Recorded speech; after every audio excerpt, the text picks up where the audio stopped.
근데 문제는 이거 까먹기 딱 좋거든요. 특히 뭐 이사 준비, 뭐 짐 싸고 인테리어 뭐 할지 고민하다 보면 어느새 한 달 훅 가요. 근데 신고 안 하면 뭐 최대 30만 원까지 또 과태료 나와요.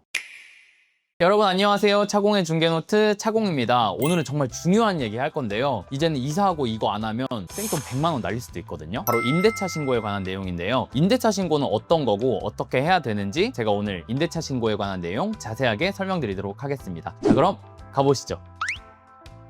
차공님 혹시 임대차 네. 신고는 누가 해야 되나요? 여러분 계약서에 도장 찍었다고 끝난 줄 아셨죠? 아니에요. 이제 신고까지 해야 완성입니다. 임대인, 임차인 둘 다 신고 의무가 있어요. 하지만 현실적으로는 한 명만 해도 인정됩니다. 공동신고로 처리되거든요. 뭐 예를 들어 집주인이 바쁘거나 까먹었을 때 세입자가 하면 그걸로 오케이. 반대로도 가능합니다. 근데 문제는 둘 다 상대방이 하겠지 하고 눈치 게임하다 까먹으면 그땐 벌주 대신 과태료가 기다리고 있거든요. 그러니까 서로 믿지 말고 내가 먼저 하는 게 마음 편합니다. 전세 계약만 해당되나요? 월세도 포함되나요? 이제는 사실 전월세 차별금지 시대거든요. 뭐 전세든 월세든 둘 다 신고 대상이에요. 단 금액 조건이 있기 때문에 이 부분 확인해 보시고 판단하시면 될 것 같습니다. 특히 월세 사는 사람들 중에 뭐 난 전세 아니라서 괜찮겠지 하는 분들 많은데 얄짤 없습니다. 그러면은 신고 대상은 얼마 이상인 계약부터인가요? 보증금 6천만 원 초과 또는 월세 30만 원 초과인 경우에만 의무 신고 대상이거든요. 그러니까 보증금 500만 원에 월세 25만 원 원룸은 신고 안 해도 되고 보증금 1억에 월세 10만 원짜리는 신고 대상이라는 거예요. 그러니까 이 기준 꼭 기억해 두시고 나중에 몰랐어요 해도 과태료는 싸게 나옵니다. 언제까지 신고를 해야 되죠? 그러면 기한을 넘기면 어떻게 되나요? 계약일 기준으로 30일 이내거든요. 그러니까 계약서 쓴 날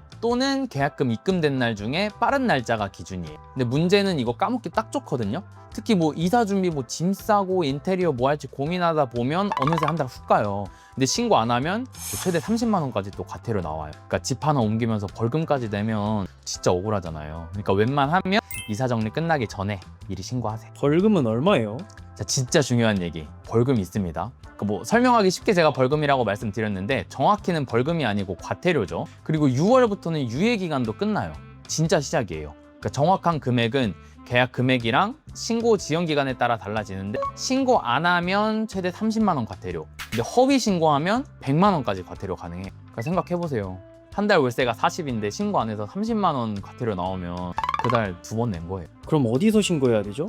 오프라인으로도 가능한가요? 요즘은 사실 뭐든 온라인이죠. 국토부 부동산 거래관리 시스템에서 신고 바로 가능해요. 근데 나는 뭐 컴퓨터랑은 사이가 안 좋아요 하시는 분들 계시잖아요.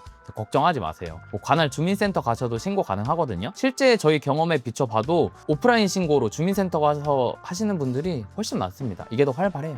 공무원분들께서 친절하게 도와주시니까 겁먹지 말고 그냥 들러서 물어보시면 됩니다. 세입자 입장에서 신고해야 되는 이유가 뭐죠? 아니 내가 왜 굳이 싶은 분들은 잘 들으세요. 뭐 임차인이 신고하면 자동으로 확정일자 처리가 되거든요. 그러니까 보증금을 보호받을 수 있는 기본 조치예요. 뭐 깡통 전세, 전세 사기 뉴스 보셨죠? 거기 대처하는 방법 중에 하나가 이겁니다.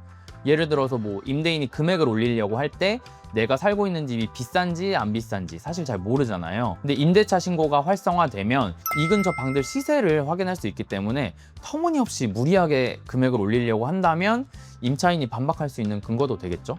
그러니까 한마디로 신고는 내 권리 챙기는 첫 단계다. 이렇게 생각하시면 될 것 같아요. 임대차 계약 갱신도 신고해야 되나요? 이거는 사실 예, 아니요 둘 다예요. 그러니까 핵심은 금액이 바뀌었냐예요. 금액이 변경되면 무조건 다시 신고해야 되고 금액 그대로 재계약하면 신고 안 해도 돼요. 그러니까 갱신하면서 월세가 조금이라도 바뀌면 그러면 꼭 신고 하셔야 되고 안 하면 과태료 대상이에요. 그리고 묵시적 갱신으로 자동 연장이거나 금액 그대로 갱신한 경우에는 신고해도 문제 없지만 뭐 굳이 안 하셔도 됩니다. 부동산 중개사가 해주는 건가요? 직접 해야 되는 건가요? 먼저 공인중개사는 신고 의무자가 아니에요. 물론 공인중개사 통해서 대리 신고하는 경우도 있지만 뭐 중요한 거는 의무가 중개사가 아니라 계약 당사자한테 있기 때문에 중개사가 안 해줬다고 해서 난 몰랐어요 해도 안 통해요. 과태료는 계약 당사자 몫이거든요. 그래서 제일 확실한 방법은 계약하고 나서 내가 직접 신고하는 거예요. 직접 하면 확정일자 자동으로 처리되고 기록도 남아서 훨씬 안전합니다. 여러분, 이제 전월세 계약만 하면 끝이 아니에요. 신고까지 해야 완전체 계약이거든요. 신고는 어렵지 않지만 안 하면 과태료는 셉니다. 그리고 무엇보다 여러분의 보증금 안전을 위해서 꼭 필요한 절차니까요. 지금 보신 이 영상 끄자마자 주변에 집 구하는 지인분들한테 너 일단 이거부터 빨리 봐 얘기하면서 영상 공유해 주시고 본인 계약서 꺼내서 체크해 보시길 바라겠습니다. 그럼 다음에도 더 좋은 영상으로 찾아뵙겠습니다. 시청해 주셔서 감사합니다.